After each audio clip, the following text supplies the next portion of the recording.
Hoje vamos falar sobre o reflexo de Lázaro para a prática extensionista da disciplina de Fisiologia Humana, apresentados pelos alunos Aloma, Cindy, Felipe e Luana. O reflexo de Lázaro é um movimento complexo dos braços em pacientes com morte cerebral. Recebeu esse nome pois o paciente, apesar de estar clinicamente morto, aparenta voltar à vida, sendo uma referência à história bíblica da ressurreição de Lázaro. Se caracteriza pelo levantamento breve dos braços e a flexão deles sobre o peito. A posição em que os braços ficam lembra a posição das múmias egípcias. No vídeo, podemos ver o paciente realizando os movimentos.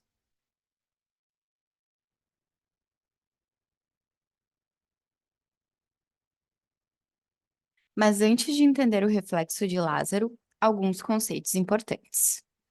O movimento voluntário e o movimento involuntário são dois tipos distintos de atividade motora que ocorrem no corpo humano, cada um controlado por diferentes sistemas nervosos e processos fisiológicos.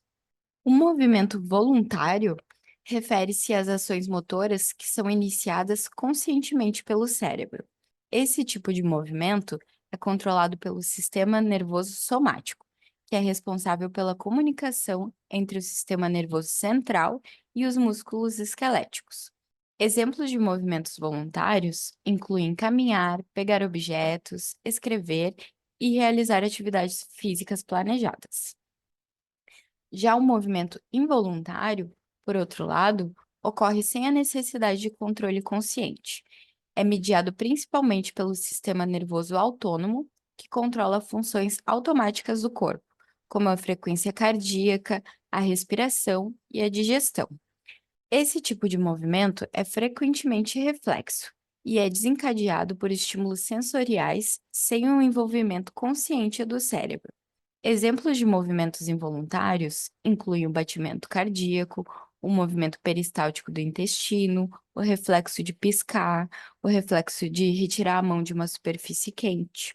Outro conceito importante para entender o reflexo de Lázaro é a morte cerebral, que também é conhecido como morte encefálica. É uma condição médica na qual todas as funções cerebrais, incluindo as do tronco cerebral, cessaram de maneira irreversível. Isso significa que o cérebro deixou de funcionar completamente e não há mais atividade cerebral. Um indivíduo com morte encefálica não apresenta nenhum tipo de movimento voluntário. A morte cerebral é considerada legalmente e clinicamente como o fim da vida de uma pessoa, em muitas jurisdições ao redor do mundo. Existem protocolos rigorosos e criteriosos que os médicos seguem para determinar a morte cerebral, geralmente envolvendo uma série de testes clínicos e exames complementares. No Brasil, a morte encefálica é confirmada somente se não houver resposta aos sinais clínicos e ausência de atividade elétrica cerebral, ou ausência de atividade metabólica cerebral, ou ausência de perfusão sanguínea cerebral. A identificação da morte encefálica é um processo cuidadoso que envolve uma série de etapas e testes clínicos rigorosos, realizados por uma equipe médica especializada. Aqui estão as etapas comuns para identificar a morte encefálica. Primeiro, se deve identificar a causa da morte encefálica, que pode ter sido ou por uma lesão grave ou por tumores. Segundo, afastar as causas reversíveis de coma, como o uso de drogas e hipotermia. Terceiro, realizar no mínimo 2 exames clínicos médicos diferentes, como o reflexo oculomotor e o teste de apneia. O teste de apneia é obrigatório para o diagnóstico de morte encefálica. A apneia é definida pela ausência de movimentos respiratórios espontâneos após a estimulação máxima do centro respiratório. 4. Realizar exames complementares, como o eletroencefalograma, para analisar a atividade elétrica cerebral espontânea. Lembrando que durante todo o processo é essencial que a equipe médica comunique de maneira clara e compassiva com a família do paciente, explicando os procedimentos realizados e o diagnóstico de morte encefálica. Mas então, qual estímulo aciona o reflexo de Lázaro? O estímulo que aciona o sinal de Lázaro é a falta de oxigênio nas células, após a retirada do respirador ou no teste de apneia. E como que acontece o reflexo de Lázaro?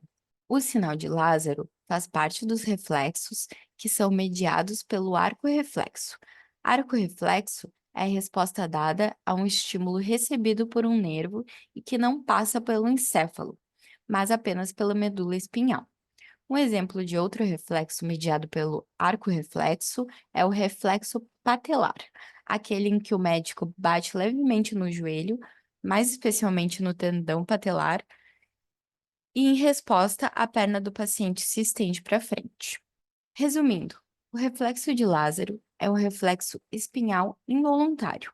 A estimulação hipóxica, ou seja, a falta de oxigênio dos neurônios motores na medula cervical ainda funcionais, provoca um reflexo de Lázaro. Portanto, por se tratar de movimentos espontâneos ou reflexos espinhais, não impedem o diagnóstico de morte encefálica. Aqui estão as referências usadas para o trabalho e agradecemos pela atenção.